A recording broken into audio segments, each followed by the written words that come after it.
The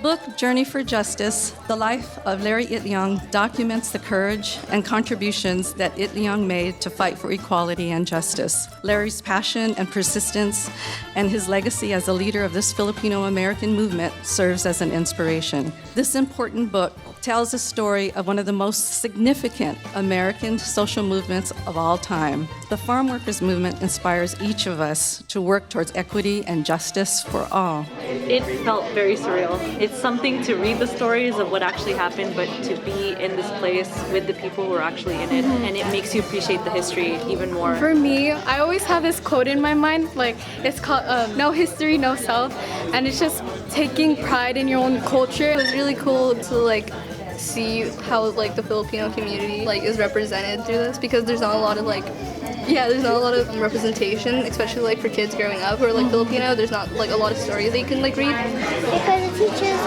how he helps the grape workers. Always believe and don't let people let you down. And don't give up. Thank you. It was really great to see the different generations, that there are young people and people who were in the farm worker movement. I'm excited that the book launch tour is starting here in Delano. Yes. This is part of, I believe, a 15-city tour or 10-plus city tour, and the organizers are trying to start here in Delano to recognize the importance of this community in this history, and that's important. My name is Emilio Huerta, and I'm a local attorney, local activist. I'm also the son of Dolores Huerta. Of course, our family, along with Cesar Chavez and the Filipino brothers and sisters, helped found the United Farm Workers Union here in Delano in 1965. And I think it's only fitting that we pay tribute to all of those individuals who sacrificed so much to bring collective bargaining rights to farm workers here in the fields of California. Gayle and Don's husband speaking, and just explaining the journey to writing the book and all the obstacles and also the cultural obstacles preventing any previous books regarding Filipino-American history and on our leaders. You know, we're one of the oldest Asian American populations in the country, and there's not a lot of stuff on here. So if just for Larry Itliong, who has been doing labor organizing since the early 20th century, 2019, now we have his book. So it's long time coming. If you want to go on a bus tour, and we need to sign up. I'm here excited and everything. Good morning. We're going to make a few stops.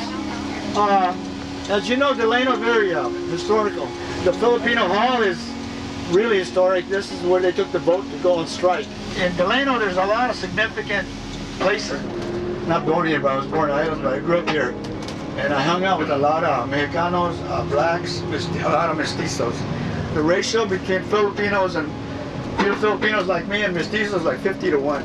Larry Itliong, Johnny knows, is buried by a tree right behind this building. Because Manong Larry is the most significant Filipino so far in the history of Filipino-American history. Believe it or not, there's a saying, if it wasn't for Larry Itliong, there'd be no Cesar Chavez. So what Manong Larry did was significant. Okay, we started it, Cesar Chavez finished it in a big way. The Filipino had a big role, and I don't want that to be forgotten. Welcome to another hallowed place in every Filipino's heart, Abaya village. So there was no housing. They couldn't afford to rent an apartment. There were no apartments then. So that's where they stayed. So anyway, the dream of Larry and Philip was to have a place. For those of us who are from the islands, there is a tradition in the villages of helping each other build their houses. Bayanihan. Abaya village became the last places for the Manongs. When they retired, they came here. Finally, my dad started his dream home, and it's exciting because it's the first children's book, so it means a lot to me since I am a librarian. To have a book about my dad that I can share with the students at my school in Delano, where it all began, is just overwhelming to me, and to be able to teach them a little bit about the Filipino-American history.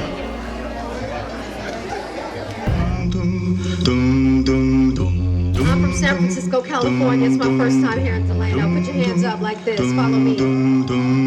D-I-N-A, third world bloodline in the city ghetto. Yeah, watch how I get mine. Rag with the padlock, living in the struggle while the others living comfortable. So all my people in the place, if you're here to get loud, turn your hand into a fist and punch the sky and say, all right. All right.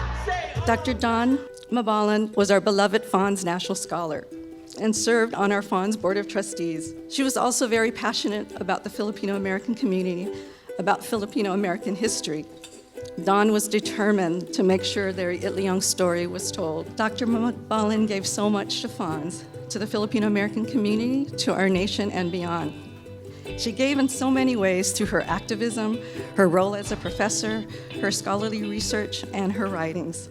May Dawn's brilliance and light always shine bright for us so that we will continue to be inspired to carry on her great legacy and the great legacy of Larry Itliong. This is the future. So for everybody who came here about the history for Larry Itliong and to bring it to light and to celebrate Dawn's work, to celebrate the community that made it happen.